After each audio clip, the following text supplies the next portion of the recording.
ஜோதி அருட்பெரும் ஜோதி தனிப்பெரும் கருணை அருட்பெரும் ஜோதி.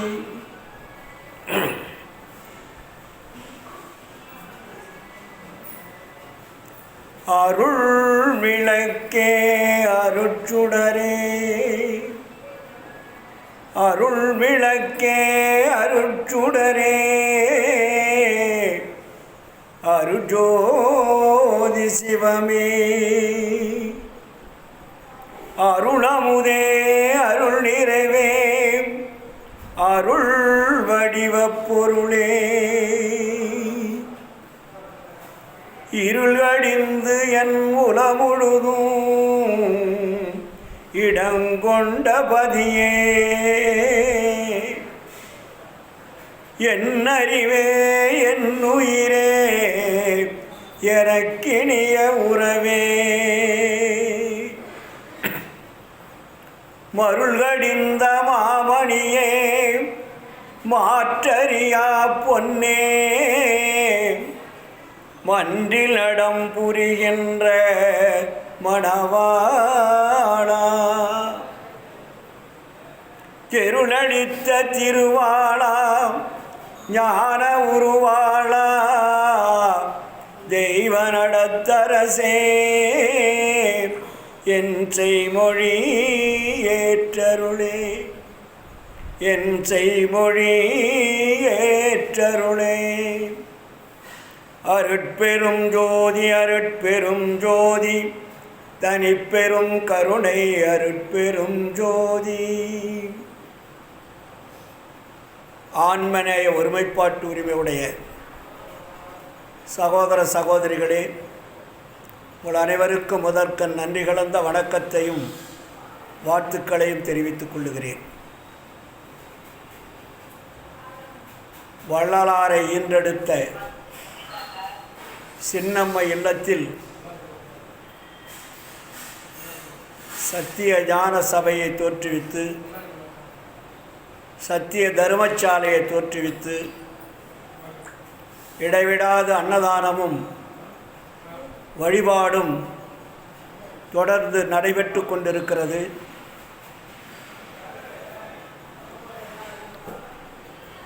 இங்கே இருக்கக்கூடிய மக்களும் வெளிநாட்டிலே இருக்கக்கூடிய மக்களெல்லாம் இங்கே வந்து பார்த்து மனமகிழ்ச்சியோடு சென்று கொண்டிருக்கிறார்கள்.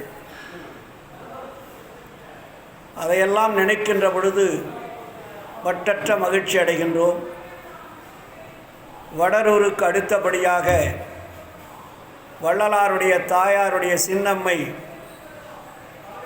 புகழ்பெற்று விளங்கி கொண்டிருக்கிறது.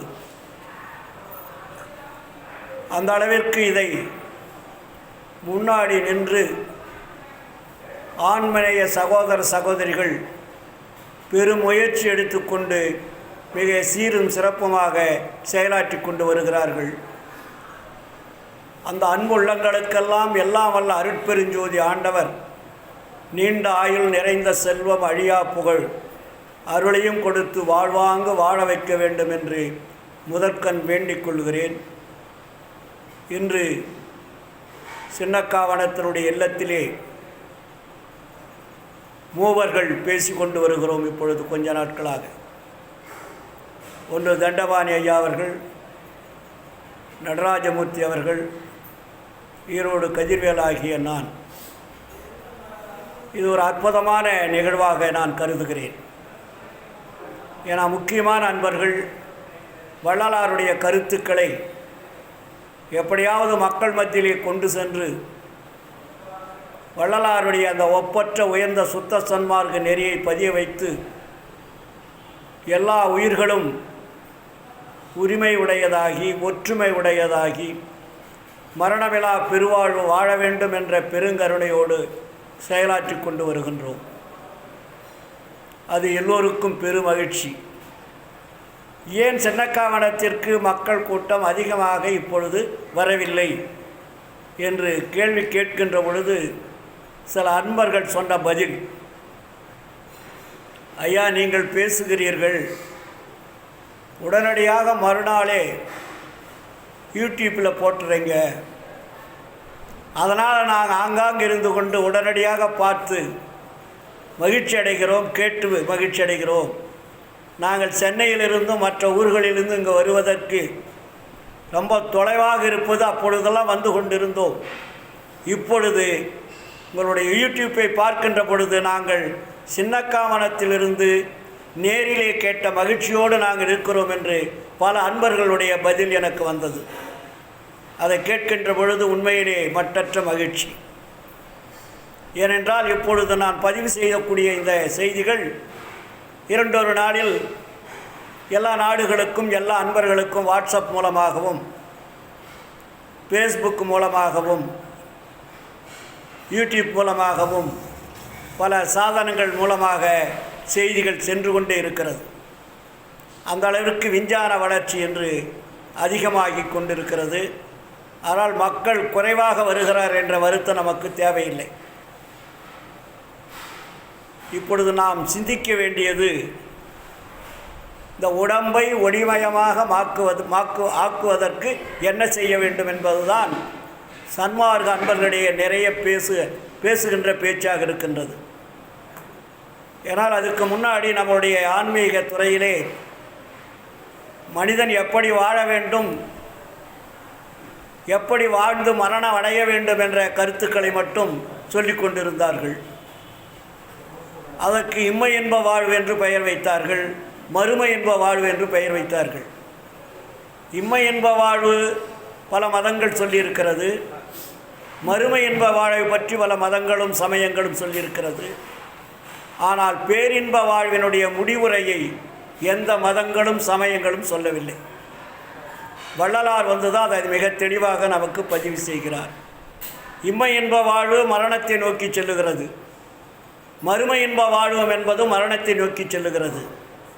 பேரின்ப வாழ்வு என்ற பெயர் பெற்று சொல்லி கொண்டிருந்தவர்கள் எல்லாமே மரணத்தை நோக்கித்தான் அந்த காலத்தில் அதுக்கு விடை தந்தார்களே தவிர மரணமிலா பெருவாழ்வு என்ற ஒரு டைட்டில் கொடுக்கவே இல்லை. வள்ளல் பெருமான் வந்துதான் அதற்கு ஒரு டைட்டிலே கொடுக்குறார், மரணமில்லாத பெருவாழ்வு. அது பேர் என்ன? மரணமிலா பெருவாழ்வு என்று டைட்டில் கொடுக்கிறார். அடுத்தாப்புல கல்வி 2ஆக பிரித்தார். ஒன்று சாகும் கல்வி, இன்னொன்று சாகா கல்வி. இதுவரையிலே சாகும் கல்விக்கு வழிவகுத்து தந்தார்கள். வள்ளலார் வந்துதான் சாகா கல்விக்கு வழிவகுத்து தந்து கொண்டிருக்கிறார்கள். இந்த சாகும் கல்வி சாகாத கல்வி என்பது ஒவ்வொரு மனிதர்களும் கற்று தேர்ச்சி பெற்று அதிலே பட்டம் வாங்கக்கூடியது இல்லையா? இப்போ சாகும் கல்வியில் பட்டம் வாங்கினவங்களாம் செத்துட்டாங்க. சாகா கல்விக்கு பட்டம் வாங்கணும். அது என்ன பட்டம்? சுத்த பிரணவ ஞான தேகம் என்ற பட்டம். அதுக்கு பேர் என்ன? சுத்த பிரணவ ஞான தேகம்.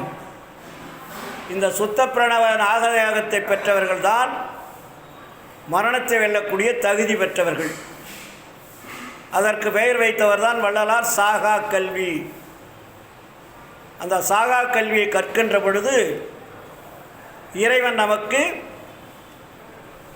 ஒவ்வொரு பட்டமாக வழங்கி கொண்டிருக்கிறார். முதல் பட்டம் என்ன? சுத்த தேகம் என்ற பட்டம். இரண்டாவது பிரணவ தேகம் என்ற பட்டம். மூன்றாவது இந்த மூன்றையும் சேர்த்து மொத்தமாக கொடுக்கக்கூடிய பட்டம். அதுதான் சுத்த பிரணவ ஞான தேகம் என்று பெயர் வைத்தார். இந்த சுத்த பிரணவ ஞான தேகத்தை எப்படி பெறுவது என்றால், உடம்பையும் உயிரையும் ஆன்மாவையும் அறியாமல் பெற முடியாது. இது கல்வியால் பெற முடியுமா? பெற முடியாது. எப்படி பெற முடியும்? ஒழுக்கத்தால் பெற முடியும். ஒழுக்கம் நிரம்பி கருணையே வடிவமாக மாறுகின்ற பொழுது அனுபவம் அங்கே தோன்றுகிறது. அந்த அனுபவம் தான் நமக்கு கல்வி. அதுக்கு பேர் அனுபவ கல்வி என்று பேர். அந்த அனுபவ கல்வி தான் நமக்கு கற்றுக் கொடுக்கக்கூடிய வழியை நமக்கு வள்ளலார் சொல்ல வந்தார். அதற்கு பெயர்தான் ஒழுக்கம். ஆச்சுங்களா? இப்போ நம்ம நிறைய பேசியிருக்கோம் பல ஆண்டுகளாக. ஆனால் நம்ம உடம்பை பற்றி நம்ம அதிகமாக சிந்திப்பதே இல்லை, இல்லையா?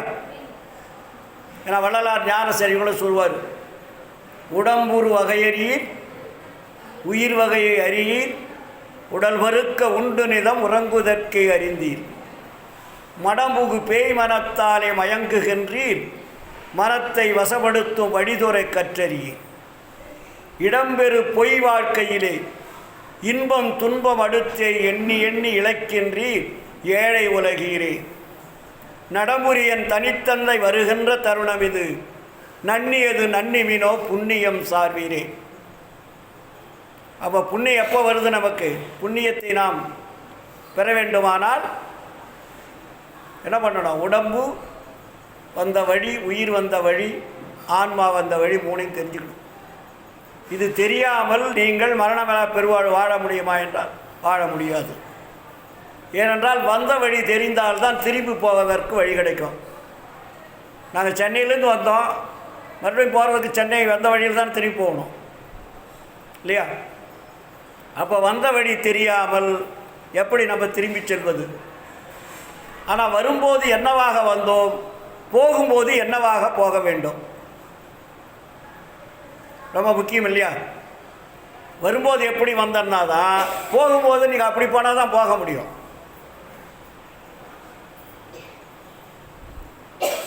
வரும்போது நம்ம எப்படி வந்தோன்னு ஏதாவது தெரியுமா நமக்கு ரகசியங்கள்? நிறைய பேர் சொல்லியிருக்காங்கள்ல சமய மதங்களில், எதுவும் கொண்டு வரல, எதுவும் கொண்டு போக முடியும், இதை தான் தெரிஞ்சு வச்சுருக்காங்க, இல்லைங்களா? ஏன்னா இங்கே எது கொண்டு வந்தோம், எதுவும் கொண்டு வராத நம்ம வர முடியாது. ஆனால் இறைவன் நமக்கு நம்மளை அனுப்பி வைக்கும்போது என்னென்ன கொடுத்து அனுபவிக்கிறாரு, அனுப்பி வச்சிருக்காருன்னு அதை தெரிஞ்சுக்கிட்டா தான் அந்த பொக்கிஷத்தை எடுத்துக்கிட்டு நம்மளால் போக முடியும், இல்லைங்களா? இதில் ஒரு குடும்ப கோரம்னு ஒரு பகுதியை போட்டிருப்பார் வள்ளலார். படிச்சிருக்கீங்களா? அது வெளியே யாராவது படிக்கிறதே கிடையாது. குடும்ப கோரம், இந்த உடம்பு என்ற குடும்பத்துக்குள்ள எப்படி எப்படிலாம் அது வந்தது, எப்படி எப்படி தான் செயல்பட்டுருக்கிறத எழுதுகிறாரு. சினிமா கதை மாதிரி எழுது. அப்போது இந்த உடம்புக்கு முதல் எது வருது, உடம்பு எடுக்கிறதுக்கு முன்னாடி இந்த உலகத்துக்கு எது வருது அப்படின்னு சொல்கிறாரு. குடும்பத் தலைவன், இந்த வீட்டுக்கு குடும்பத் தலைவன் ஒரு பேர் வைக்கிறார். குடும்பத் தலைவன்னா யார்? ஆன்மா.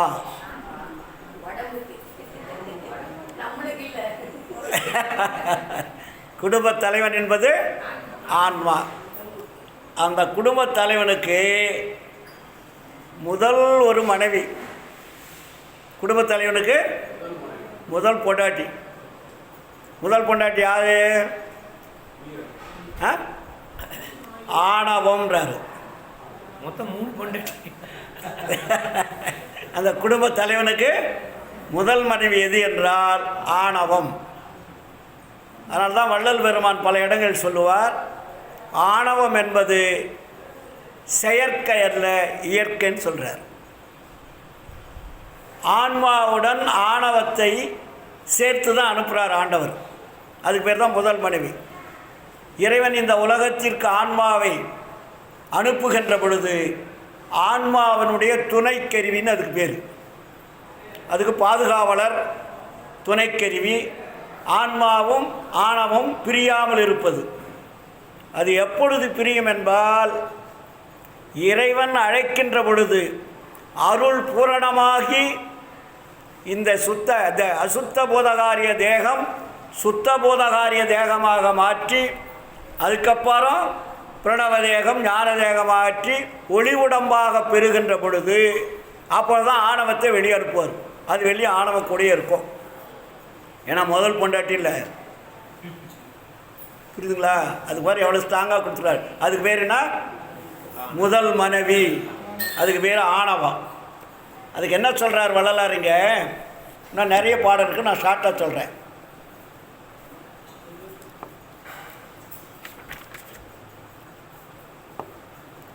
திருவளர் கமல குருமலர் தவிசினன் முதற்பெரும் தேவர் மூவரும் பணிய பொதிவிடை திருநடம் புரியும் நம் பெருமான் அடிமலர் கண்புசை அன்பர்க்கு அன்பன் சீர்வினை தூய்மை நீர்விளை ஆடி சொற்றொரு வாய்மை பொற்றுகில் உடுத்தி கரிசில் வெண்ணீற்று கவசம் தரித்து தத்துவ சிற்பர சற்குண அகண்ட பூரண சச்சித போதானந்த அற்புத சிற்குண அங்கலிங்கேசனை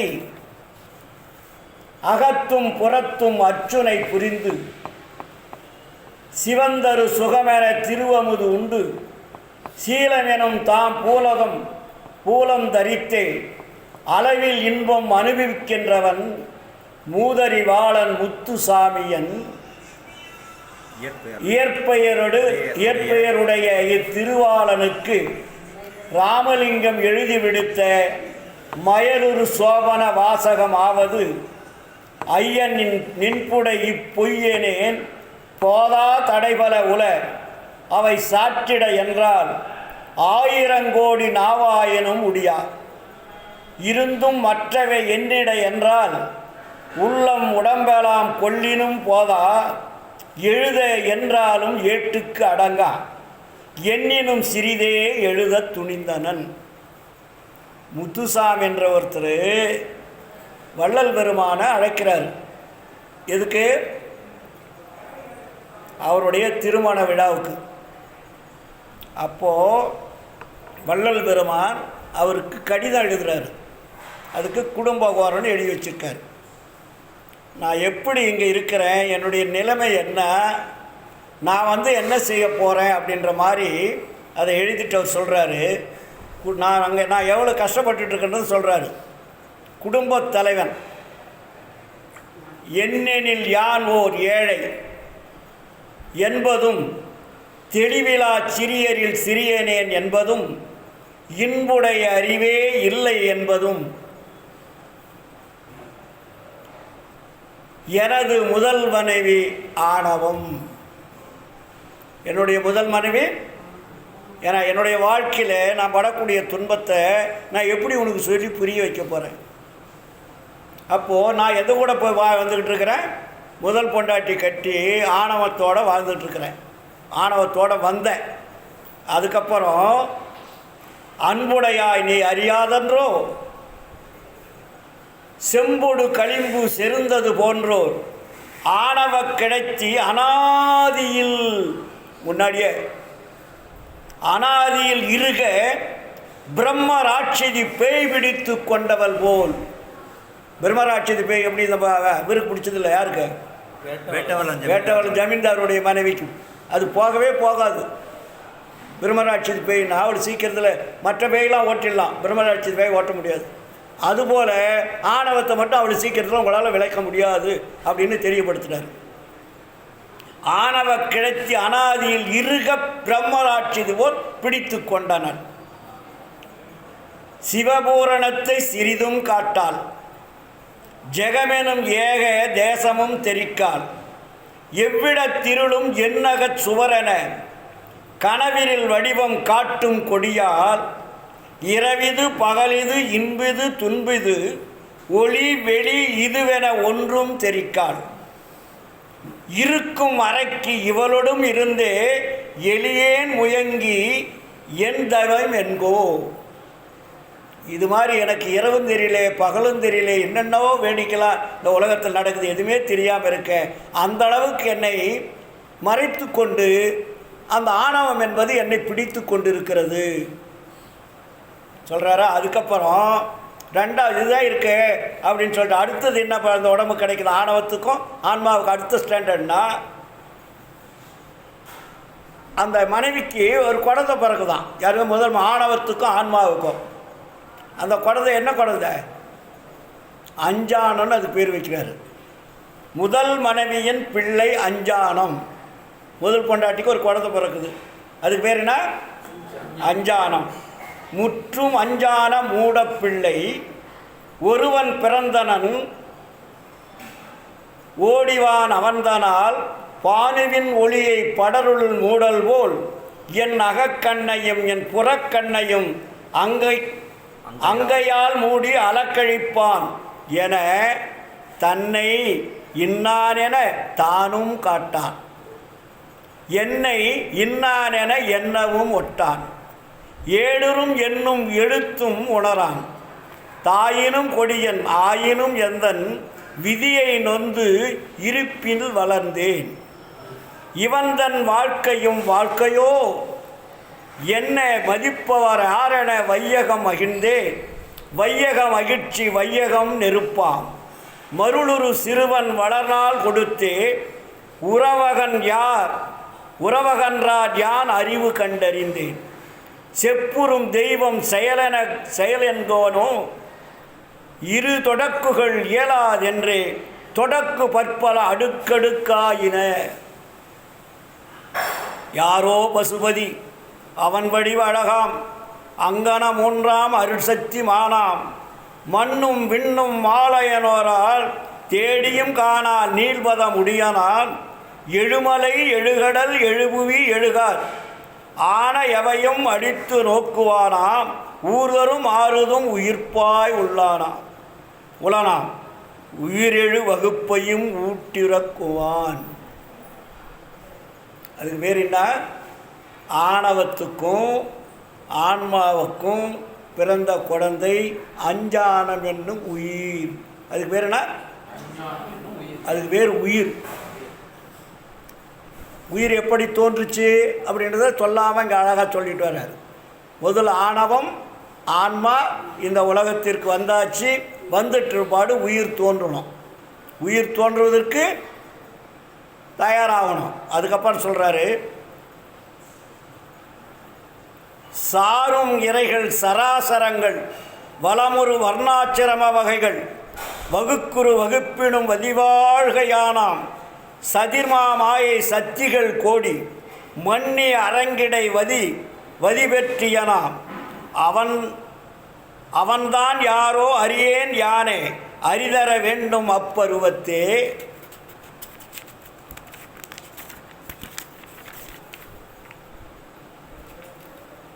உயிர் கொடுத்தாச்சு, ஆன்மா வந்தாச்சு, ஆணவம் வந்தாச்சு. அந்த ஆணவம் ஆன்மாவும் முதல் பொண்டாட்டி எது? ஆன்மாவுக்கு ஆணவம், ஆணவத்துக்கு பிறந்த குழந்தை உயிர், அஞ்ஞானம் என்ன உயிர். அந்த உயிருக்கு எங்கிருந்து வந்தது எப்படி வந்ததுன்னே தெரியாதான். ஏன்னா அந்த பிரபஞ்சத்துக்குள்ளே அவ்வளோ பெரிய உயிர்கள், ஜீவன் உயிர் என்பது ஜீவன், எத்தனை கோடான கோடி ஜீவர்கள் இருக்குது, எங்கிருந்து வந்தது எப்படி வந்ததுன்னே தெரியாது. அப்போது இரண்டாவது மனைவி, முதல் மனைவிக்கு உயிர் தோன்றிச்சு. ரெண்டாவது மனைவி என்பது மாயை. ரெண்டாவது மனைவி யாரு? மாயை. மாயை எனும் மாதினை கொணர்ந்தே சிறுகரும் காக்கை குறுகுறும் கழுத்தில் கணம்பெரு பணங்காய் கட்டியவாறென கட்டி புண்ணியம் கட்டி கொண்டனன் விடுத்தனை புண்ணியன் விலகலும் அவன்தான். விண்ணவர் மன்னவர் வியக்கும் உருக்கொடு கொள்ளிவாய் பேய்களோர் கோடி நின்றே தடித்த குழவியை பிடித்தது போல. அது எப்படி பிடிச்சதுன்னு சொல்கிறேன். மற்றவன் என்னை மணந்து கொண்டனல் பெண்ணடை அனைத்தும் பெருங்கதையாகும். அடுத்தவர் என்னை அந்தோ கொடிய அறுத்தனை ஏனென அரைத்தென அகன்றனர். அகமெலாம் பகீர் என அனந்த உருவாய் அவ்வளவு உருகொண்டு அனைத்து கொடுப்பள். காற்றினை ஒரு சிறு கரகத்தடைப்பல் கடலேழினையாம் கடுகிடை முகப்பல் வகை வகையாயுடல் வளைந்து வகுப்பல் வையகமுற்றும் வாயில் மடுப்பல் பகலிடை நல்லுரல் இருகப் பண்ணுவள் இருளில் வானுவை எவர்க்கும் காட்டுவல் அண்டமெல்லாம் அணுவில் செறிப்பர் அணுவை அண்டமாய் ஆக்கி நகைப்பள் பொய்யை பொய்யாய் பொருந்தி மகிழ்வள் பொருந்தும் மெய்யை பொய்யாய் செய்வல் அடர்வம் அடர் வஞ்சகத்து அடர்காற் பிரியால் காணா பன்னிலை கடையுடன் காட்டுவல் இருளை இரிக்கும் இந்து ரவிகளை பிண்டத்தில் கயிற்றுவல் பற்பல ஜாலம். இது மாதிரி நிறைய சொல்லிகிட்டே இருக்கார். அதுக்கப்புறம் போவோம், படிச்சுட்டே இருந்தான். அப்போ என்னாச்சு? ஆன்மாவுக்கு ஆணவத்துக்கு முதல் குழந்தது உயிர். உயிர் வாழ்வதற்கு எது தேவை? ரெண்டாவது மனைவி கட்டுறாரு, மாயை. மாயை என்பது என்ன? இந்த உடம்பை உருவாக்கக்கூடிய ஜெகதால கில்லாடி வேலை பண்ணுறது மாயை தான். ஆச்சுங்களா? அது ரெண்டாவது மனைவி. ரெண்டாவது மனைவிக்கு மாயைக்கு புள்ள எத்தனை? 4 புள்ளன்றார். நல்லா ஞாபகம் வச்சுங்க. முதல் மனைவிக்கு எத்தனை குழந்தை? 1. ரெண்டாவது மனைவி யாரு? மாயை. மாயைக்கு எத்தனை குழந்தை? 4. அந்த 4 எது? மனம், புத்தி, சித்தம், அகங்காரம். இதுதான் மாயனுடைய குழந்தைன்றாரு. சரி, மனம், புத்தி, சித்தம், அகங்காரம் 4 குழந்தையாச்சா? மூன்றாவது மனைவி, மறுபடியும் மூன்றாவது ஒரு மனைவி. மூன்றாவது மனைவி யாரு? காமியும். காமின்னா என்ன? கண்மன்னு பேர். ஆச்சுங்களா? கண்மத்துக்கு பேர் மூன்றாவது மனைவி. மூன்றாவது மனைவிக்கு 3 பிள்ளைகள். அது யாரு? முக்குணங்கள். முக்குணங்கள்னா ஐயா சொன்னார்ல, என்னென்ன குணம்? சத்துவகுணம், ராட்சசகுணம், தாமசகுணம். சத்துவம், ராட்சசம், தாமசம் 3 குணங்கள். அப்போது டோட்டலாக எத்தனை பேர் இருக்காங்க இந்த வீட்டுக்குள்ள? 8 குழந்தைங்க. ஏங்க கணக்கு தப்பாக போடுறீங்களே? ஏங்க 7 முதல்ல ஆணவத்துக்கு ஒரு குழந்தை, 8 குழந்தை. ஒரு குடும்பத்தில் இப்போ ஒரு கல்யாணம் பண்ணால் உங்கள் வீட்டில் எத்தனை பேர் இருக்குன்னு கேட்டால் என்ன சொல்லுவீங்க? குழந்தைங்க மட்டும் 8, 3 மனைவி 11, 12 பேர். எங்க குடும்ப தலைவன் 1. கூட்டு குடும்பம். இல்லை, ஒரு குடும்ப தலைவன் யாரு? ஆன்மா. ஆன்மாவனுடைய முதல் மனைவி யாரு? எத்தனை ஆச்சு? அது ஆணவத்துக்கு குழந்தை 1, உயிர் 3 ஆச்சு. ரெண்டாவது மனைவி 4 ஆச்சு. 4வது மனைவிக்கு 4 குழந்தை 8 ஆச்சு. மூன்றாவது மனைவி 1, 9 ஆச்சா? 9 குழந்தைக்கு 3 குணம். 9 3 12. ஒரு டசன். இந்த உடம்புக்குள்ள முக்கியமான செயல்படக்கூடிய குழந்தைகளும் தலைவனும் சேர்ந்து டோட்டல் எத்தனை? 12. இந்த 12 பேரை நான் வச்சுக்கிட்டு படாத பாடுபடுறேன்றார். நம்ம எல்லாரும் தான். ஆச்சா? அப்போது இந்த இந்த 12 பேர் இந்த உடம்பில் இருந்துக்கிட்டு ஆட்டுனாடுறாங்க. அது எந்த உடம்பு? வாடகை உடம்பு. சொந்த உடம்பாக தான் பரவாயில்ல. அதுக்கு பேர் என்ன?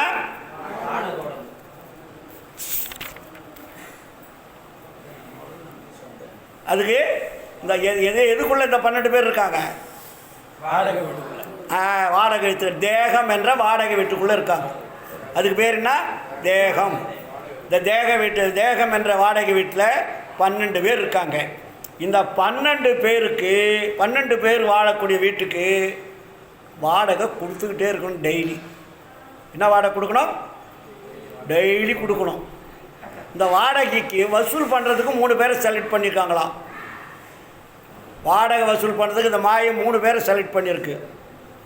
அவன் தினமும் வந்து வாடகை உங்ககிட்ட வசூல் பண்ணிகிட்ருக்கிறான். யார் அவங்க? வாத பித்த சிலோத்துமங்கள். அவங்க குடிக்கூலி வீட்டின் தலைவர்னு பேர். அவங்களுக்கு பேர் என்ன?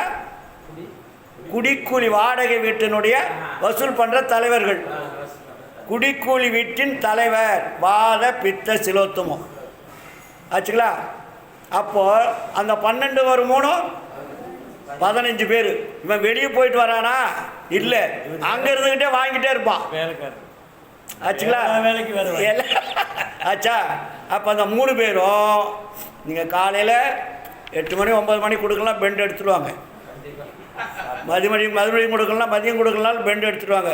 அதாவது கடன்காரனை கூட போயிட்டு வான்னு சொல்லலாம், வேணா போயிட்டு வான்னு சொல்ல முடியாது ஆச்சுங்களா. அதில் வாத பித்த சிலோத்து மகன் என்பது குடிக்கூலி வசூல் பண்ணக்கூடிய தலைவர். அப்போ குடிக்கூலி என்பது என்ன அப்படின்றத அடுத்து சொல்கிறார். பிண்டம்ன்றார். பிண்டம்னா என்ன?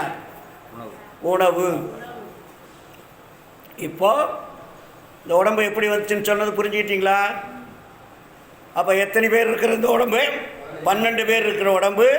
அதுக்கப்புறம் அந்த வாடகை கொடுக்குறவன் வாங்கிறதுக்கு வருவான் 3 பேர் இல்லையா? அந்த 3 பேரும் 12 3 15 பேருக்கு அவங்க டெய்லி அங்கே கண்காணிச்சுக்கிட்டே இருக்கணும். ஆனால் இந்த கண்காணிக்கிறதுக்கு என்ன நம்ம டெய்லி கொடுக்கணும்? சாப்பாடு கொடுக்கணும். இந்த சாப்பாடு கொடுத்து இதுவே என்னால் முடியாத நான் இருக்கும்போது இன்னொரு சிக்கல் எனக்கு வந்துக்கிட்டே இருக்குன்றார். இந்த உலகத்தில் இப்படி நான் வாழ்ந்துட்டு இருக்கிறேன். ஆனால் வாழுகின்ற பொழுது இதுக்கு முன்னாடிங்க எத்தனை பேர் வந்து பல தொல்லை பண்ணுறானுங்களா? என்ன தொல்லையா? அதுதான் மதவாதிகள் வருகைன்னு எழுதுறாரு. அதுக்கு பேர் என்ன? மதவாதிகள் வருகை. அப்போ சொல்கிறாரு, மற்போர் கருதி வந்தவர் போல ஓது வேதாந்தம் உரைப்பார் சில பேர். நம்ம சும்மா இருந்துக்கிட்டு இருக்கோம், நம்ம ஏதோ சம்பாதிச்சு அதை பண்ணிகிட்ருக்குறோம். நமக்கு அறிவுரை சொல்கிறதுக்குன்னு சில பேர் முட்டா பயல்கள்லாம் வராங்களாம். எப்படி சொல்கிறார் பாருங்கள், இது அழகாக. மற்போர் கருதி வந்தவர் போல ஓது வேதாந்தம் உரைப்பவர் சில பேர். வாட்போரனுக்கு வந்தவர் போல வயங்கு சித்தாந்தம் வழங்குவர் சில பேர். தண்டாயுதவோ தாங்குவர் போல இதிகாசத்தை இசைப்பவர் சில பேர். உலக்கை போரை உற்றார் போல இலக்கண நூலை இயம்புவர் சில பேர். கற்போர் விளக்க காட்டுவர் போல சமய நூல்களை சாற்றுவர் சில பேர். வாய்வோருக்கு வந்தவர் போல விவாரங்கள் விளம்புவர் சில பேர். மடிபிடி போருக்கு வந்தவர் போல மத சூஷணைகளை வழங்குவர் சில பேர். கட்குடியர் வந்து கலக்குதல் போல காம நூலை கடற்றுவர் சில பேர். விடற்கு நீரை விடுவார் போல வீண்கதை பேச விளைவார் சில பேர். இவர்கள் முன்னே இவருக்கேற்ப குரல் கம்பிடவும் குருணா உளரவும் அழலை எழவும் அவரவர் தம்மால் சமயதமாய் சமயோதிதமாய் சந்ததம் பேசி எனது நித்திய கருமம் இயன்ற மட்டில் ஈடுதந்து அயர்வேன். பின்னர் மனையின் பின்புறத்தேகி கலக்கும் மலத்தை கடிதே கடித்து, 3 வேலை தின்னம் இல்லையா? கலக்கும் மலத்தை கடிதே கடித்து கல்லில் அழுக்கை கழற்றுதற் போன்று பல்லின் அழுக்கை பண்பின் மாற்றி சோமனை போலவென் சோமனை துவைத்து நன்னீராடி நறுமலர் கொய்து தேவருக்கேற்ற திரவியம் குட்டி பாவையை வைத்து பாடி ஆடும் சீராரை போல் செய்வனி ஆற்றி மண்ணின் சிவர்க்கு வன்கதை தீட்டல் போல் வெந்நீரதனை விளங்க பூசி. பட்டையடிக்கிறோம்ல, எல்லாம் சொல்லிட்டு வர்ற பாருங்க. எப்படி வெந்நீரதனை விளங்க பூசி புகழ் ருத்ராட்சை எண்ணிட்டு இருக்கானுங்கள, புழங்கு ருத்ராட்சை பூனை என்ன உற்ற செபவடம் உருட்டி குரண்டகம் போன்று குறித்து யோகம் செய்த பின்னர் சிறிது நேரம் அருந்தியர் பூசனை அமர்ந்தங்காற்றி ஊன் பிண்டத்திற்கு உருபிண்டம் இந்து குடிக்கூலி கடன் குறையற தீர்த்து பகல் வேடத்தால் பலரை விரட்டி நித்திரை பரத்தியை நேர்ந்து கூடவும் பொழுதும் சரியாய் போகின்றதுவே.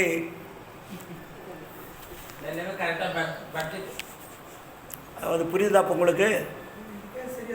இந்த உலகத்தில் நம்ம வந்த யாருன்னு தெரியல, இப்படிலாம் வந்துட்டு இருப்பாடு நம்ம எதை தெரிஞ்சுக்கணும்?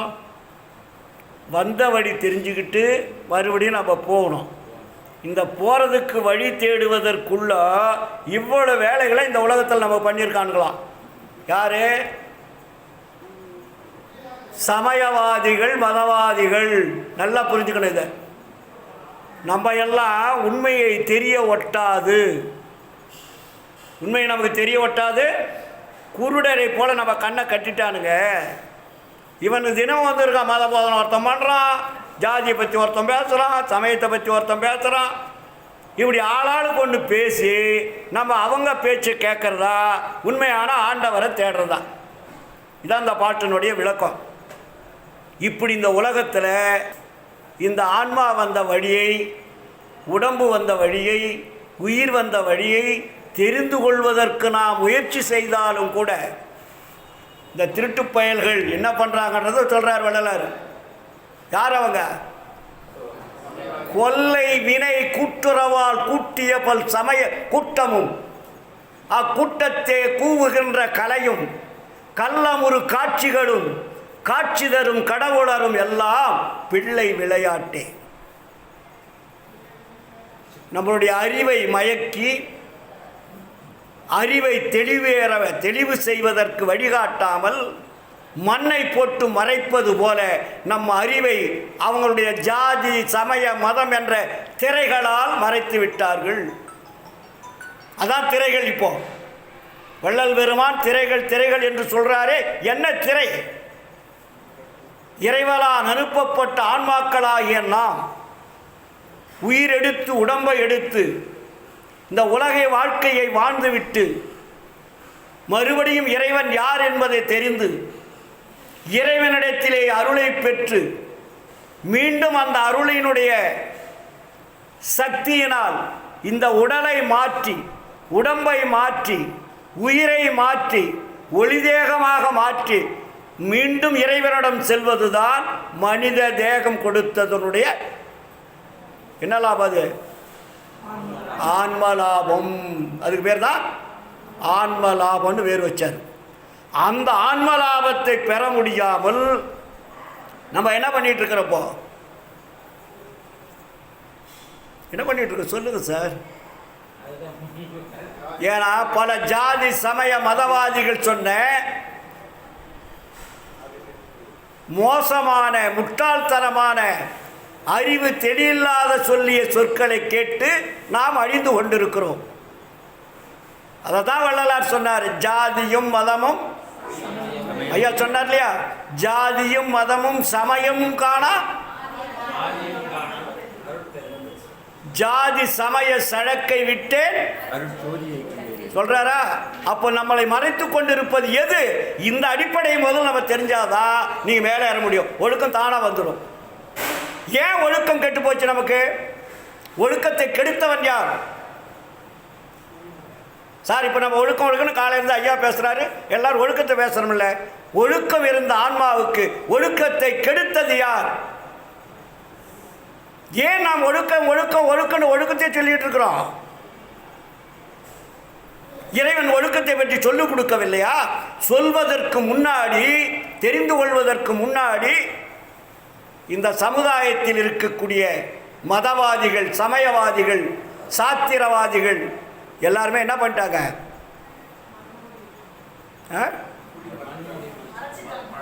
மறைச்சிட்டாங்க இல்லையா? எப்படி மறைச்சாங்க? கலை உரைத்த கற்பனையை நிலையென கொண்டாடும் கண்மூடி வழக்கமெல்லாம் மண்மூடி போகண்டார். நம்ம இன்னும் அதை தானே பிடிச்சிட்டு இருக்கிறோம். நம்ம விட்டோமா? சன்மார்க்கத்தில் இவ்வளோ காலம் வந்திருக்கிறோமே, விட்டோமா? இன்னும் அவங்க சொன்னது தானே செஞ்சிட்ருக்குறோம். அவன் எந்த படத்தை சொன்னானோ அந்த படத்தானே வீட்டில் வச்சுருக்குறோம். என்ன அபிஷேகம் ஆராதனை செய்ய சொன்னாரோ அதை தானே செஞ்சுட்ருக்குறோம். என்ன சடங்கு சம்பிரதாயம் சொல்கிறானோ அதை தானே வீட்டில் செஞ்சுட்ருக்குறோம். நம்முடைய சுய அறிவான சிந்தனைக்கு நாம் சென்று இருக்கிறோமா? இதைத்தானே வள்ளலார் சொல்கிறாரு. என்ன சொல்கிறாரு?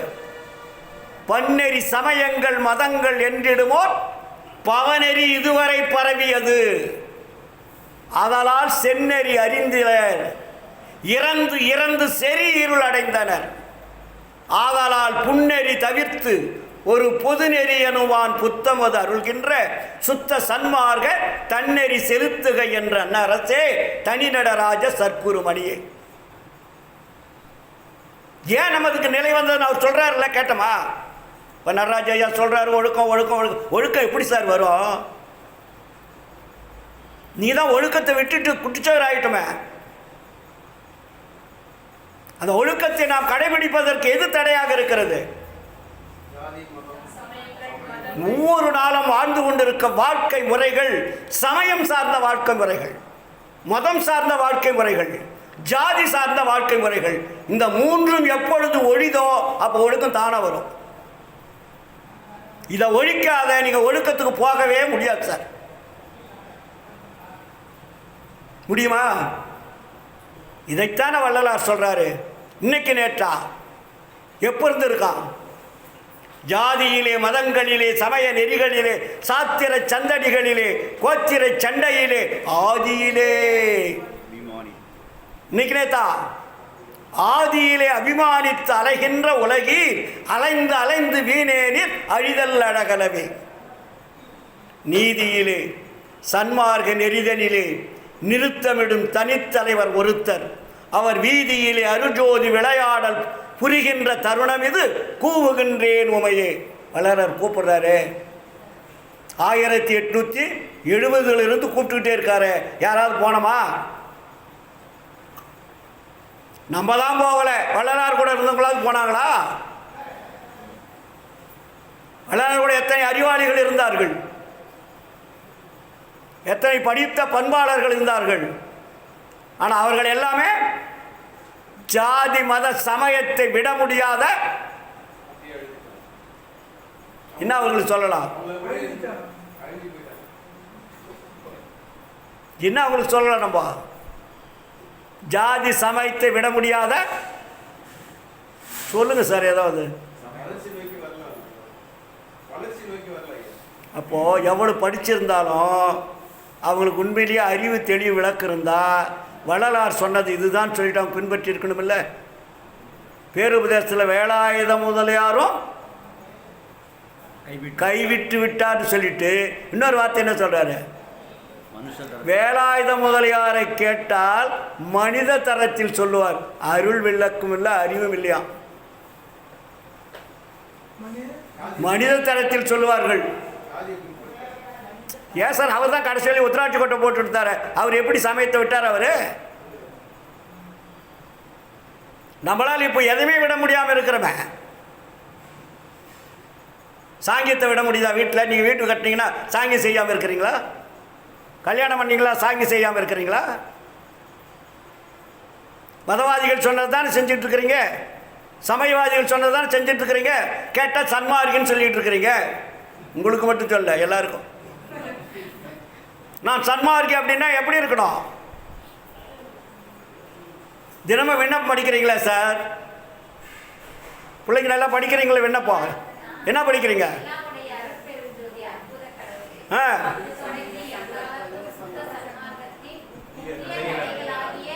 இருங்க, அதுக்கு என்ன சொல்றார் வள்ளலார்? அடுத்தவா சுத்த சன்மார்க்கத்தின் சாதாரண தடைகள் அல்ல, முக்கிய தடைகளாகிய. அதுக்கப்புறம் என்ன போடுறாரு?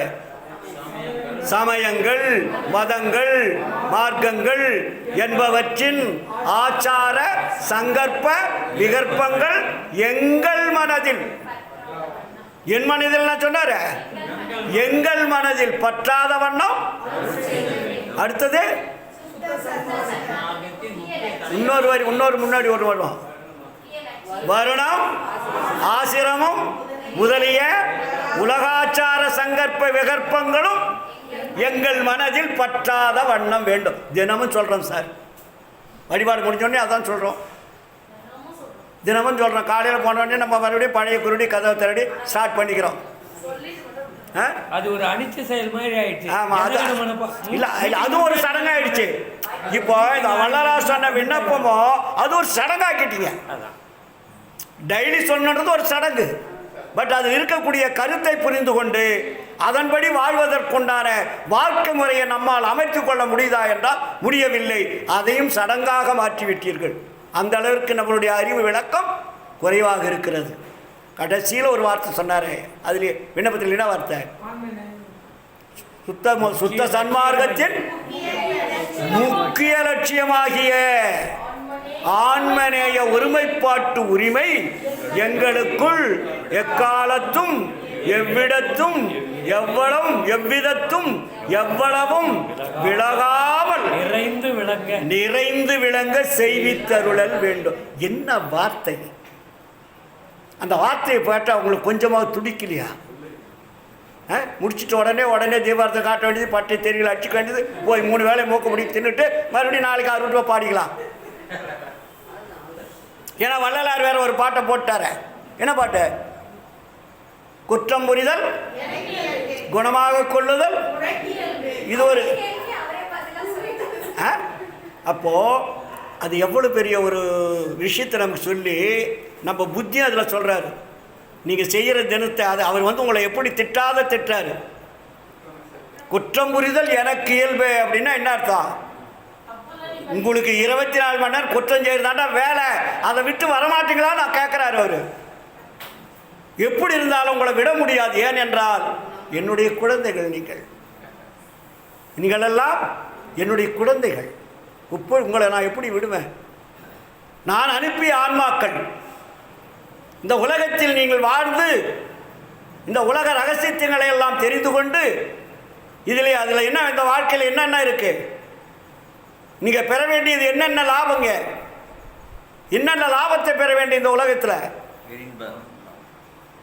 மண்ணாசை, பெண்ணாசை, பொன்னாசை முடிச்சிருங்க சார். அதை ஆசை விடாதீங்க. வள்ளலார் விட சொல்லலையே. ஆசையை நீங்கள் முடித்தாதான், அதில் நிறைவு பெற்றாதான் நீங்கள் வெளியே வர முடியும். அதனால தான் வள்ளலார் சொல்கிறாரு, நீங்கள் இதை லாஸ்ட் சாகர வெளியே அதிலே ஆசைந்தான் என்ன அர்த்தம்? சார் 2 ஒரு ஸ்வீட் கொடுத்தா எத்தனை பீஸ் ஸ்வீட் சாப்பிடுவீங்கம்மா? மைசூர் பாக்கு உங்களுக்கு கொடுக்குறேன், எத்தனை சாப்பிடுவீங்க? ஒரு 10 கொடுக்குறேன், தின்னுக்கிட்டே இருங்கள பார்க்கலாம். இது திகட்டிடுதா? அப்போது இந்த உலக வாழ்க்கை திகட்டணும் சார். நீங்கள் திகட்டாத அதிலேயே ஊறிக்கிட்டே இருந்தீங்கன்னா நீங்கள் என்ன பண்ண முடியும்? மேலே ஏற முடியுமா? ஏன்னா இந்த உடம்பை கொடுத்தது எதற்காக? நீங்கள் நல்லா வாழணுன்றதுக்கு தான். இந்த உலகத்தை படைத்தது எதற்கு? இதை கூட நிறைய பேர் கேட்டாங்க. ஆசை அருமின் ஆசையை அறவே அருமின்னு சொன்னாங்க நம்ம ஆளுங்க. யார்? சமயவாதிங்க சொல்லியிருக்காங்களா? அருமின் ஆசையை அறவே அறமின் ஈசனோடாயினும் ஆசையை அருமின்னார். வள்ளலார் ஆசை எங்கேயாவது விட சொன்னாரா? நம்மளை கூப்பிடுறாரு சார். ஆசை உண்டேல் வம்மின் இங்கே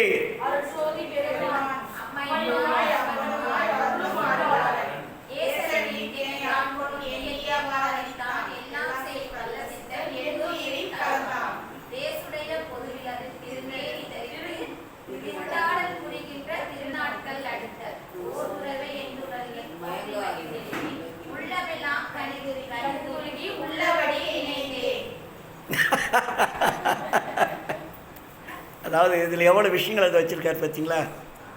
அதாவது ஆசை என்பது நமக்கு இருக்குது. இது சாதாரண ஆசை. இந்த 3 ஆசை என்ன ஆசை? அது திகட்டி போகிற ஆசை. அதோடைய உண்மை நீங்கள் தெரிஞ்சுக்கணும். இப்போது மண்ணாசை, உங்கள் சக்திக்கு எவ்வளோ கொடுத்தா நீங்கள் விடுவீங்க? சொல்லுங்கள். 100 ஏக்கர் நீங்கள் உங்களுக்கு மட்டும்தான் சொல்கிறார். ஆசையை உங்களுக்கு கொடுக்கும். நீங்கள் அனுபவிக்கிற ஆசை இன்னொருத்தர் விட்டு கொடுப்பீங்களா? மண்ணாசை உங்களுக்கு நீங்கள் தனியாக பயிரிடுறதுக்கு எத்தனை ஏக்கர் இருந்தால் உங்களால் முடியும்? சரி, இல்லை எத்தனை ஒரு சுமார் சொல்லுங்க. ஒரு எத்தனை ஏக்கரா? வீடு எத்தனை வேணும்? சரி, இப்போ உங்களுக்கு ஒரு 5000 ஏக்கரா, ஒரு 500 வீடு, ஒரு 100 காரு, ஒரு 5000 பேர்லாம் இருந்தால் அது என்ன ஆசை? அது இன்பம் அனுபவிக்க. அப்போது உங்களுக்கு வேண்டியதை நீங்கள் அனுபவித்து விட்டு தூக்கி எறிகிறதுக்கு அப்போ தான் திகட்டும். புரியுதுங்களா? மண்ணாசை என்பது நீங்கள் வாழ்வதற்குண்டான ஒரு இடம் வேணும், அது மண்ணாசை. அதே மாதிரி தான் அந்த உடம்பும் ஒரு மண். இந்த உடம்பில் எவ்வளோ காலம் வாழ்வதற்கு உண்டான ஆசையோடு வாழ்ந்துட்டு அதை உடம்பை மாற்றணும். அதுக்கப்புறம் பொன்னாசை என்னன்னா பொருள். எத்தனை கோடி ரூபா இருந்தாலும் நீ தூக்கிட்டு போகிறீங்களா? அதை பாப்பா சொல்லிச்சுல, நீங்கள் அனுபவிக்கிற அளவுக்கு தான் உங்களுக்கு பொருள் வேணும். அனுபவிக்கிறதுக்கு மீறி நீங்கள் பொருள் வச்சு தான் என்ன வருது? சரி, அதையும் வச்சுருங்க. பெண்ணாசை. ஒரு பொண்டாட்டி இருந்தால் பரவாயில்ல, 100 பொண்டாட்டி கட்டிக்கிட்டு என்ன பண்ணுவீங்க? ஏங்க 2 பொண்டாட்டி தாங்க முடியுமா உங்களால்? ஆச்சுங்களா? இப்போ நம்மளுடைய தெய்வங்களுக்கு எத்தனை பொண்டாட்டி வச்சிருக்காங்க? அப்போ நீங்கள் செய்த தவறுக்கு வழிகாட்டியதே எது? சமயங்கள், மதங்கள், மார்க்கங்கள். இப்போ நமக்கு இந்த உலகத்தில் வாழ்வதற்கு மண்ணாசை, பெண்ணாசை, பொன்னாசை 3 தேவைதான். அந்த தேவையை தேவை உள்ள அளவிற்கு அனுபவித்து தூக்கி எறியணும். அப்போ வள்ளலார் என்ன சொல்றாரு? ஆசையை விடாதீங்கப்பா, ஆசையை மாற்றுங்கன்றார்.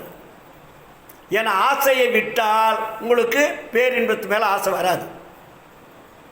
ஆசையை மாற்ற வேண்டுமே தவிர விட முடியாது. அதனால தான் கூப்பிடுறாரு நம்மளை.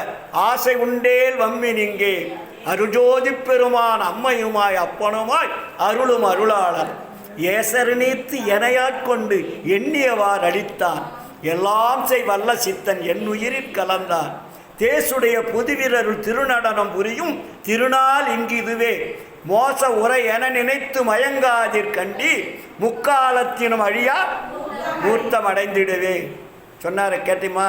இனிமேலாவது கேளுங்க. அதோட விட்டார். ஏண்டா நான் உங்களுக்கு சொல்கிறேன், எதற்காக நான் சொல்கிறேன், எனக்கு என்ன உங்களுக்கு எப்படி போனால் நாசமாக போனேன், எனக்கு என்ன நினைக்காத காரணம் என்னன்னா, நான் ஏன் அப்படி சொல்கிறேன் உங்களுக்கு? இன்னொன்று சொல்கிறாரு அதுலேயே, நீர் பிறரோ நான் உனக்கு நேய உறவலனோ நெடுமொழியை உரைப்ப நன்றி கொடுமொழி சொல்வேனோ சார்புறவே அருளகம் தந்து எனமேல் ஏற்றி தனித்த பெரும்பதிதான் சீர்வெறவே திருப்பொதிவில் திருமேனி தரித்து சித்தாடல் புரிகின்ற திருநாள் அடுத்த ஓர் புறவே இது நல்ல தருணமெங்கே வம்மில் உன்னியவார் உற்றிடுவீர் விரைந்தேன்னு சொல்கிறார் இல்லையா? அப்போ நீ வேற நான் வேறு அல்லப்பா. அதனால தான் உங்களுக்கு சொல்ல வேண்டியதாக இருக்குது. நீ வேறு நான் வேறு இருந்தால் நான் சொல்ல வேண்டிய அவசியம் இல்லை. என் வேலையை பார்த்துட்டு நான் போகலாம். ஏன் நாம் எல்லாம் யார்? சகோதர உரிமை உடையவர்கள். அது மட்டுமல்ல, ஆன்மநேய ஒருமைப்பாட்டு உரிமை உடையவர்கள். அதனால்தான் சுத்த சன்மார்க்கத்தின் முக்கிய லட்சியமாகிய ஆன்மநேய ஒருமைப்பாட்டு உரிமை சொன்னார். இந்த பேதம் நமக்கு வந்தது காரணமே இந்த 3 ஆசைகளை காட்டி கொடுத்தானுங்களா? அப்புறம் இல்லற வாழ்க்கையில் கடவுளுக்கு 2-3 பொண்டாட்டி வச்சாங்களா? அப்புறம் கல்யாணம் பண்ணி வைக்கிறாங்களா? வருஷம் வள்ளி திருமணம் நடக்குதா? வள்ளி திருமணம் நடக்குதா? பெருமாள் திருமணம் நடக்குதா? சிவனுக்கு பெருமாள் நடக்குதா? இதில் வேறு நம்ம ஆளுக்கு போய் வருஷம் வச்சுட்டு வராங்க. ஆச்சுங்களா? அப்போது சார் இதில் ஒரு பெரிய உண்மை நான் சொல்லட்டுமா? எனக்கு சின்ன வயசில் எங்கள் ஊரில் வந்து பங்குனி உத்தரத்துக்கு முருகர் விழா எடுப்பாங்க. நான் அப்போ ஒரு 7 வயசு இருப்பேன். எங்கள் அப்பா முருக பக்தர். எங்கள் வீடு வந்து மாப்பிள்ளை வீடு. எங்கள் வீடு மாப்பிள்ளை வீடு. முருகன் வந்து எங்களுக்கு பையன் மாதிரி மாப்பிள்ளை வீடு. பொண்ணு வீடு இன்னொருத்தர் எங்களுக்கு பங்காளி, இன்னொருத்தர் மச்சான் மாமன் சொந்த முடியவங்க, அவங்க பொண்ணு வீடு. எங்கள் அப்பா அந்த காலத்தில் கிராமத்தில் இந்த பங்குனி உத்தரவு 1 வாரம் 10 நாள் நடக்கும். அப்போது பொண்ணூட்டு சீதனம் பூரா அவங்க கொண்டாடுவாங்க, மாப்பிள்ளை வீட்டு சீதனம் பூரா எங்கள் வீட்டிலேருந்து போவோம். எப்படி? மேலதாளத்தோட ஆட்டம் பாட்டம் கொண்டாட்டத்தோடு போய் ஆமாம் அங்கே உக்காந்து வரதட்சணை வாங்கிறது, மொய் வாங்கிறது எல்லாமே நடக்காங்க. அதுக்கப்புறம் முருகன் வள்ளி தெய்வான்லாம் வச்சு அதில் வேறு யார் கல்யாணம் பண்ணுறது? வள்ளிக்கா தெய்வானுக்கா? அது ஒரு போட்டி. 2 முருகன் பொண்டாட்டி தானே. அப்போ நீ வள்ளிக்கு கல்யாணம் பண்ணால் தெய்வானி கோச்சிக்காதா? அப்போ இதில் லவ் ஒன்று கல்யாணம் பண்ணது ஒன்று இருக்கும். அது தெரியல யார் லவ்? அரேஞ்ச் மேரேஜ் வந்து தெய்வான, லவ் மேரேஜ் வந்து வள்ளி. ஆமாம் கரெக்டு. ஜாதி விட்டு ஜாதி திருமணம் பண்ணது பருத்தி மகள். இந்திரன் மகள். இல்லை ஆச்சா. அப்போது இந்திரன் மகள் தெய்வானை, புரத்தி மகள் வள்ளி. அதெல்லாம் ஒரு பாட்டு கூட வரும். எனக்கு ஒன்றும் ஞாபகம், காணக்குறவள்ளி மோகனனே அப்படின்னு ஒரு பாட்டு வரும் முருகப்பெருமானுக்கு. அப்போது அந்த லவ் பண்ணுற வேலையெல்லாம் அவங்களே சொல்லி கொடுத்துட்டாங்க நமக்கு. ஆனால் இன்றைக்கி லவ் பண்ண வேண்டாம்னு சொல்கிறாங்க. எப்படி சார் முடியும்? இதை விட ஒரு கொடுமை பார்த்தீங்களா? அவங்க தத்துவ ரீதியாக வச்சாங்க, அது உண்மைதான். அவங்க வந்து நம்மளுக்கு வேணும்னு பொண்டாட்டி பொருள்னு வைக்கல சார். பின்னாடி வந்தவங்களும் அதை கதை கட்டிட்டாங்க. அதனுடைய தத்துவம் அது எல்லாமே தத்துவம். இதை விட ஒரு கொடுமை இன்னொரு தத்துவம் இருக்க மகாபாரதத்தில். இதிலாவது ஒருத்தனுக்கு 2 பொண்டாட்டி, அங்கே ஒரு பொம்பளைக்கு 5 புருஷன். இது எவ்வளோ பெரிய கொடுமை இல்லையா? ஐவருக்கும் தேவியால் அழியாத பத்தினி பேர். கிராமத்தில் இந்த தெற்கூத்தில் பாடுவாங்க. அப்போ ஐவருக்கும் தேவியால் அழியாத பத்தினியா அப்படின்னு 5 பேருக்கு ஒரு பொண்டாட்டி. இது எப்படி சார் இந்த மக்கள் ஏற்றுவாங்க? 5 பேருக்கு ஒரு புருஷன், 5 பேருக்கு ஒரு பொண்டாட்டி. துரோபத பஞ்ச பாண்டவர்களுக்கு துரோபதன்னு ஒரு பொண்டாட்டி. அந்த பொண்டாட்டி அந்த 5 பேராலையும் காப்பாற்ற முடியலையா? அது தத்துவம் தானே. அதை தத்துவத்தை எடுத்து விளக்கமாக சொல்லியிருக்கலாம்ல, இல்லைங்களா? அதனுடைய தத்துவம் என்ன? 5 பேருன்னா 5 பூதங்கள், இல்லைங்களா? ஜீவன், அதாவது துரோபதன்னா உயிர்.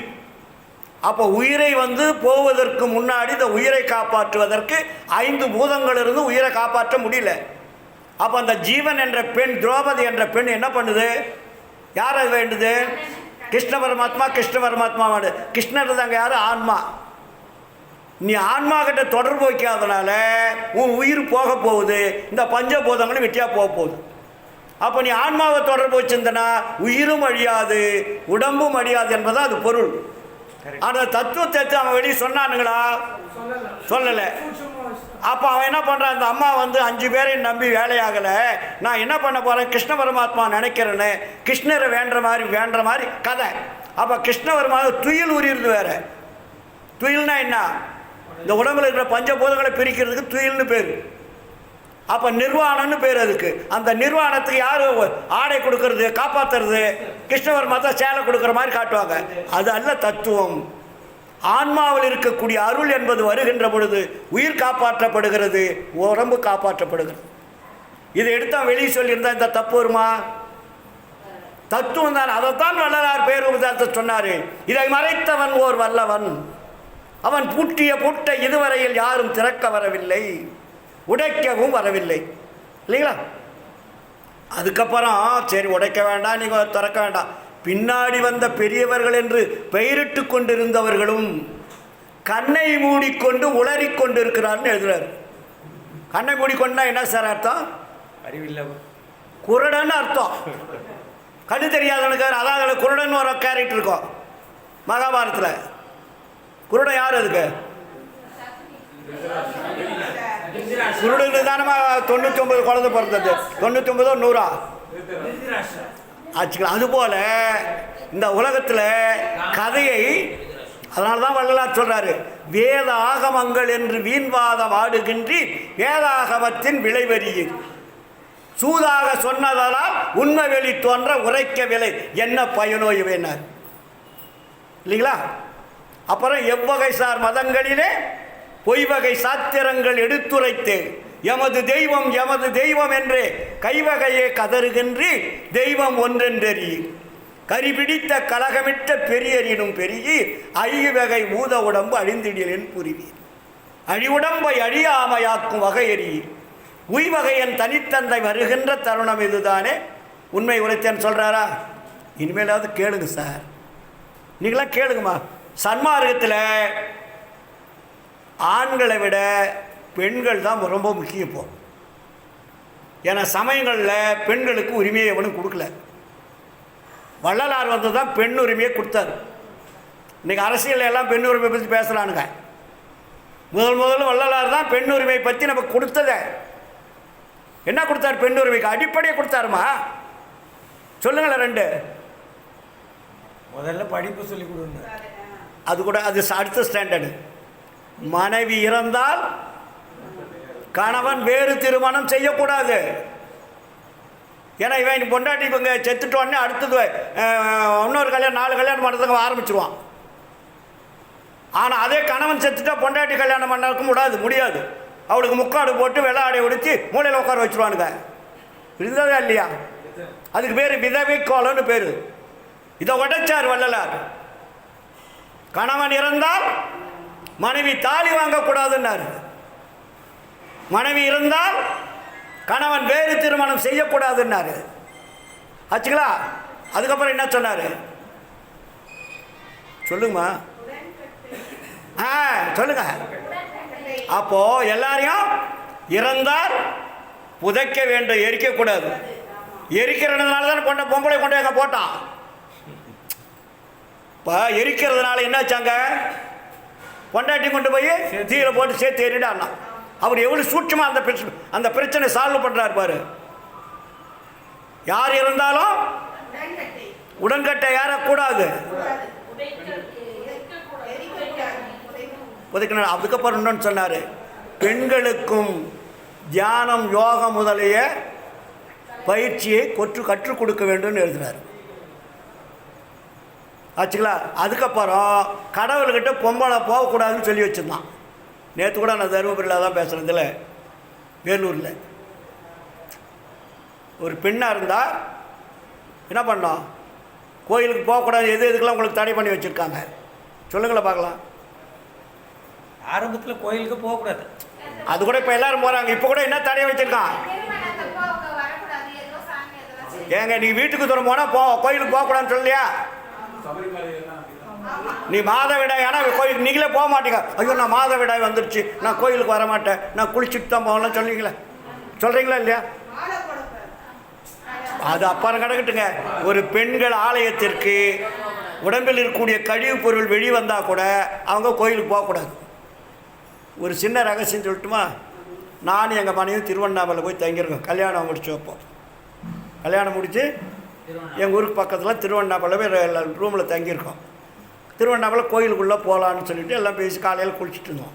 என் மனைவி வீட்டுக்கு தூரமாயிட்டான். என் வாழ்க்கையில் சொல்கிறேன், வீட்டுக்கு தூரமாயிட்டாப்ல.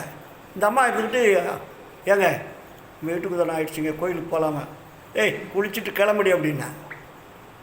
குளிச்சுட்டு கிளம்பு அப்படின்ட்டு திருவண்ணாமலை கோயிலுக்குள்ள வீட்டுக்கு தூரம் மாதவிடாய் வர்றது தான் நாங்கள்லாம் உள்ளே போய் எல்லாத்தையும் சுற்றிட்டு வந்தேன். சுற்றிட்டு வந்து ஈரோடு போல மாதம் ஆகிட்டான். லட்டு மாதிரி குழந்தை பெற்றாச்சு. அதெல்லாம் ஒன்றுமே கிடையாதுங்க. இப்படிலாம் சொல்லி நம்மளை அவன் அயோக்கியத்தனம் விட்டு அவன் தண்ணி போட்டு உள்ளே போகலாம், திருடிட்டு உள்ளே போகலாம், பிட்பாக்கெட் அடித்து உள்ளே போகலாம், சிகரெட்டு குடிச்சிட்டு உள்ளே போகலாம், எல்லாம் அயோக்கியத்தனம் பண்ணிவிட்டு அவன் உள்ளே போகலாம்.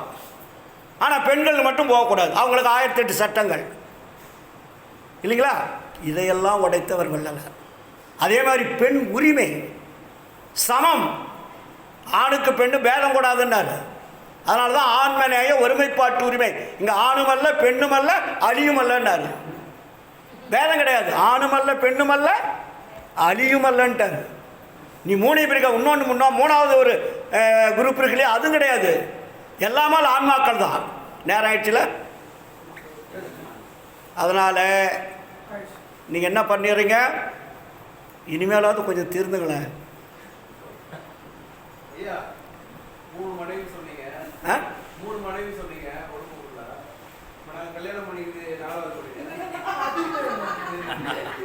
என்ன கேட்குறேன் சொல்லுங்க.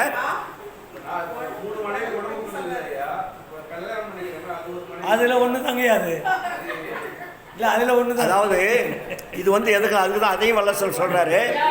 அதாவது இருங்க, கணவன் மனைவி என்பது, இப்போ நம்ம உலகத்தில் கணவன் மனைவி என்பது ஒரு ஆன்மாக்கள் உருவெடுப்பதற்காக, ஒரு ஆன்மாக்கள் உயிரெடுத்து உடம்பெடுத்து வாழ வேண்டும் என்பதற்காக ஆண் பெண் என்பது ஒரு உபகார கருவின்னு எழுதுகிறார் வள்ளலார். அது எதற்கு தேவை என்றால், இன்னொரு உயிரை எடுப்பதற்கு, உடம்பை எடுப்பதற்கும் உயிரை கொடுப்பதற்கு ஆன்மாக்கள் வாழணும் இல்லை. வாழ்வதற்கு எது தேவைப்படுது? ஒரு ஆண் வேணும், ஒரு பெண்ணு வேணும். அதனால தான் ஆணினில் 3 பெண்ணில் 4 அன்னுற வகுத்து அருட்பெருஞ்சோதி. முந்தா நாள் பேசியிருக்கேன், அதை வாட்ஸ்அப்பில் அனுப்பிச்சிருப்பேன். இதில் யூடியூப்பில் பாருங்கள் இந்த 3 நாளும். அப்போது ஆணுக்குள்ள 3 என்ன இருக்குது, பெண்ணுக்குள்ள 4 என்ன இருக்குது, இதனுடைய எனர்ஜி என்ன, இதனுடைய எனர்ஜி என்ன, இதனுடைய அணுக்கள் கூட்டுத்தொகை என்ன, இதனுடைய அணுக்கள் கூட்டுத்தொகை என்ன, இந்த 7 சேர்ந்தால் என்னவாக மாறுது. அங்கே ஆன்மா எப்படி உள்ளே வருது, உயிர் எப்படி வருது, இது எல்லாமே நம்ம பார்க்குறீங்களா இல்லையா? முந்தா நாள் தான் அனுப்பினேன், யூடியூப் பாருங்கள். அதனால் இங்கே நம்ம வந்து ஒரு உபகார கருவி இது. ஆனால் வாழ்நாள் பூரா உபகார கருவியாகவே இருக்கக்கூடாதுன்றது தான் வள்ளலார். இப்போ நமக்கு ஒரு குறிப்பிட்ட டைம் தான் இது. அதை வள்ளலார் இன்னும் தெளிவாக சொல்கிறாரு. அதை படிச்சிங்களா என்னன்னு தெரியல. அறம், பொருள், இன்பம், வீடு நான்கையும் 4 காலங்களில் அனுபவித்து பின்பு பற்றற விட்டு இருப்பதே இறைவனை அடைவதற்கு ஏதுவாக இருக்குன்னு எழுதி வச்சிருக்காரு. திருவள்ளுவர் படிங்க. அப்போ என்னென்ன வேணும்? அறம், பொருள், இன்பம், வீடு. இது நமக்கு தேவை. இந்த 4ஐயும் வாழ்நாள் பூரா அனுபவிக்கக்கூடாது. 4 காலங்களில் அனுபவித்து பின்பு பற்றற விட்டு இருப்பதே இறைவனை அடைவதற்கு ஏதுவாக இருக்கும் என்று சொல்லி இதுவரை 1 மணி நேரம் ஆயிடுச்சு. அதனால் புரிஞ்சுக்கிட்டீங்களா ஓரளவுக்கு? அதாவது நம்ம காலம் இல்லைம்மா, நம்ம இன்னும் சமயம் மதத்திலே இருந்தாக்கா புரோஜனம் இல்லைம்மா. இந்த பிறவிலையாவது கொஞ்சம் ஈடுவதை பார்ப்போமே, அடுத்த பிறவியாவது ஒரு நல்ல பிறவி கிடைக்கட்டுமே. நீங்கள் மரணவிழா பெருவாழ் கோட்டை விட்டாலும் கூட அடுத்த பிறவி மனித வரணும் இல்லையா? பிறந்த பிறப்பு இதில் தானே நித்தியமை வாழலான்னு சொல்கிறாரு. இந்த பிறவி போனால் மறுபடியும் மனித பிறப்பு கிடைப்பது என்பது உறுதியல்லன்னு சொல்கிறாரு. அப்படி நீங்கள் அறியாமையில் அஞ்ஞானத்தால் அறியாமையினால் அஜாக்கிரதையினால் மரணம் வந்தால் கூட நீங்கள் நெல்லொழுக்கத்தில் இருந்தீங்கன்னா மறுபடியும் மனித பிறப்பு சத்தியமாக உண்டு என்பதை கூறிக்கொண்டு வள்ளலாருடைய வழியை பின்பற்றுங்கள். இந்த உலகத்திலே உண்மை உரைக்க சொன்னவர் வள்ளலார் மட்டும்தான், மற்றெல்லாம் எக்ஸ்ட்ரா ஃபிட்டிங் தான். அதனால் நீங்கள் எல்லோரும் என்ன பண்ணோம், இன்றிலிருந்து கூடுமான வரையில் நீங்கள் போகும்போது உங்களுடைய சடங்கோ சம்பிரதாயமோ சாஸ்திரங்களோ கூட வராது, நீங்கள் சம்பாதித்த பொருள்களோ கூட வராது, எதுவுமே வராது. உங்களுடைய ஒழுக்கமும் ஒழுக்கத்தினால் ஏற்படக்கூடிய நன்மையும் உங்களுடைய ஆன்மாவிலே பதிவானால் அந்த பதிவு தான் அடுத்த பிறவிக்கு காரியமாக இருக்கும் என்று கூறிக்கொண்டு இந்த வாய்ப்பளித்த அத்தனை அன்புள்ளங்களுக்கும் நீண்ட ஆயுள் நிறைந்த செல்வம் அழியா புகழ் அருளையும் கொடுத்து வாழ்வாங்க வாழ வைக்க வேண்டும் என்று எல்லாம் வல்ல அருட்பெருஞ்சோதி ஆண்டவரை வேண்டி விண்ணப்பம் செய்து எனது சிறிய உரையை நிறைவு செய்கிறேன். நன்றி, வணக்கம், வாழ்த்துக்கள்.